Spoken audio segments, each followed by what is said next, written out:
আজকে ভিডিওতে রায়মার্টিন প্রশ্নবিদ্যা 2024-এর পঞ্চম শ্রেণীর পরিবেশ বিষয়ে দ্বিতীয় পর্যায়ের মূল্যায়নের যে 13 নম্বর প্রশ্ন সেটি রয়েছে, অর্থাৎ মধ্যগ্রাম হাই স্কুল এই বিদ্যালয়ের সমস্ত প্রশ্ন উত্তরগুলি করবো। তার আগে তোমরা কেউ যদি আমার চ্যানেলে নতুন হয়ে থাকো তাহলে চ্যানেলটি অবশ্যই সাবস্ক্রাইব করে নেবে।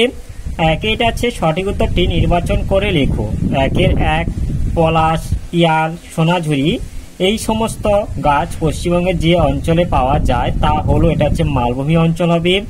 2 খলসে, ন্যাদোষ, সরপুটি, খরসুলা কে আমরা যে নামে চিহ্নিত করতে পারি তা হলো, এটা হচ্ছে লুপ্তপ্রায় মাছ হবে। 2 আছে 2-1 কথায় উত্তর দাও। 2 আছে ম্যানগ্রোভ গাছ পশ্চিমবঙ্গে কোথায় দেখা যায়? ম্যানগ্রোভ গাছ পশ্চিমবঙ্গের সুন্দরবনে দেখা যায়। 2 হারভেস্টার যন্ত্রটি কি কাজে ব্যবহৃত হয়? হারভেস্টার যন্ত্রটি ধান কাটা ও ধান ঝাড়ার কাজে ব্যবহৃত হয়। 3 আছে শূন্যস্থানে উপযুক্ত শব্দ বসাও। ইংরেজ ও দেশীয় জমিদারদের অন্যায়ের বিরুদ্ধে লড়াই করার উদ্দেশ্যে মাসের কেল্লা বানিয়েছিলেন, এটা তিতুমির হবে। 4 আছে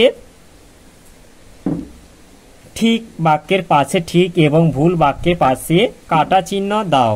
4 আছে পশ্চিমবঙ্গের পাহাড়ি লাল মাটিতে আতা, মুসম্বি, বরবটি, শিম, অড়হর চাষ ভালো হয়, এটা ঠিক হবে। 4 হচ্ছে বাংলাদেশের জাতীয় সঙ্গীত আমার সোনার বাংলা আমি তোমায় ভালোবাসি এর রচয়িতা বাংলাদেশের জাতীয় কবি কাজী নজরুল ইসলাম, এটা ভুল হবে। এরপরে 5 আছে ক স্তম্ভের সঙ্গে খ স্তম্ভ মিলিয়ে লেখো। ক স্তম্ভে 5 আছে শিশু দিবস, এটা জওহরলাল নেহেরু হবে। 5-2 শিক্ষক দিবস, এটা সর্বপল্লী রাধাকৃষ্ণন হবে। 5-3 ডাউহিল, এটা মহানন্দা হবে। এরপর 6 আছে সংক্ষিপ্ত উত্তর দাও যে কোনো দুটি। 6 আছে তরাই অঞ্চল বলতে কি বোঝো? এর উত্তরটি হলো নিম্ন হিমালয় বা শিবালিক পর্বতের পাদদেশে পূর্ব পশ্চিমে প্রসারিত প্রায় 38 কিমি চওড়া তরঙ্গায়িত সমভূমি তরাই অঞ্চল নামে পরিচিত। এরপর 6-2 আছে গরুমারায় কোন কোন পশু দেখা যায়? গরুমারায় একশৃঙ্গ গন্ডার, চিতাবাঘ, ভাল্লুক প্রভৃতি পশু দেখা যায়। 6-3 আছে নবদ্বীপ শহরের উল্লেখযোগ্য বৈশিষ্ট্যগুলি কি কি?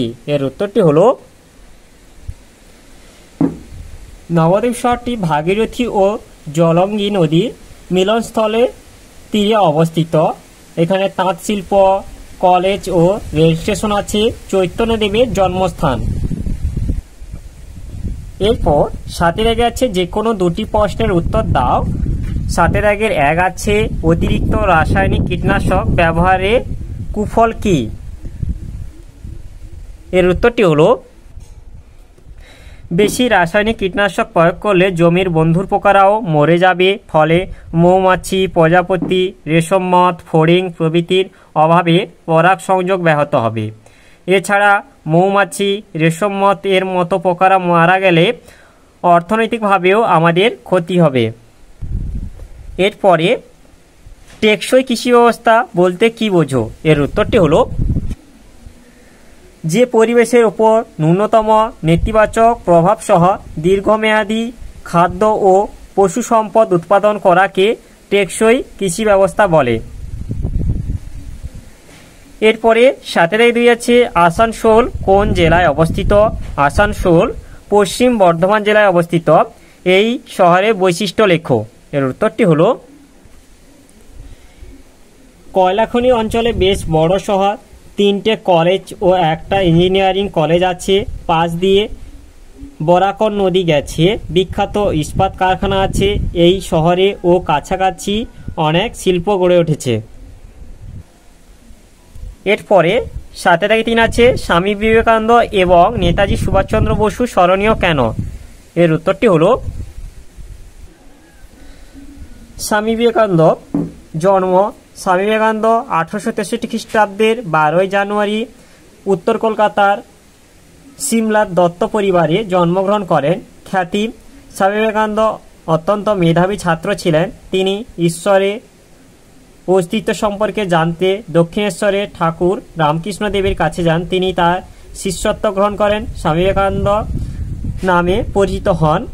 তিনি 1893 খ্রিস্টাব্দে আমেরিকা শিকাগো শহরে বিশ্ব ধর্ম সম্মেলনে বক্তৃতা দিয়ে খ্যাতি অর্জন করেন। তিনি বর্তমান ভারত, জ্ঞানযোগ, রাজযোগ প্রভৃতি গ্রন্থ রচনা করেন। তিনি বলতেন জীব সেবায় শিব সেবা। তিনি জনসেবার জন্য রামকৃষ্ণ মিশন প্রতিষ্ঠা করেন। মৃত্যু স্বামী বিবেকানন্দ 1902 খ্রিস্টাব্দে 4 জুলাই মারা যান। নেতাজি সুভাষচন্দ্র বসু জন্ম। নেতাজি সুভাষচন্দ্র বসু 1897 খ্রিস্টাব্দে 23 জানুয়ারি ওড়িশার কটক শহরে জন্মগ্রহণ করেন। খ্যাতি নেতাজি সুভাষচন্দ্র বসু অত্যন্ত মেধাবী ছাত্র ছিলেন। তিনি স্কটিশ চার্চ কলেজ থেকে বিএ পাস করেন। ইংল্যান্ডে গিয়ে আইসিএস পরীক্ষায় 4র্থ স্থান লাভ করেন। ব্রিটিশদের গোলামি করবেন না বলে তিনি সরকারি চাকরি প্রত্যাখ্যান করে দেশ সেবার কাজে যোগ দেন। তিনি ভারতীয় জাতীয় কংগ্রেসের সভাপতিও নির্বাচিত হয়েছিলেন। পরে তিনি ফরওয়ার্ড ব্লক নামে একটি দল গঠন করেন। তিনি রাশিয়া ও জার্মানির হয়ে জাপানে আসেন। তিনি আজাদ হিন্দ ফৌজের নেতৃত্ব গ্রহণ করেন। আজাদ হিন্দ সরকার প্রতিষ্ঠা করে ইংরেজদের বিরুদ্ধে যুদ্ধ ঘোষণা করেন। রাসবিহারী বসুর অনুরোধে তিনি ভারতীয়দের আহ্বান জানিয়ে বলেন, তোমরা আমাকে রক্ত দাও, আমি তোমাদের স্বাধীনতা দেব, এবং ডাক দেন, দিল্লি চলো। জাপানের সরকারের কাছে সাহায্য না পেয়ে আজাদ হিন্দ ফৌজ আত্মসমর্পণ করতে বাধ্য হন।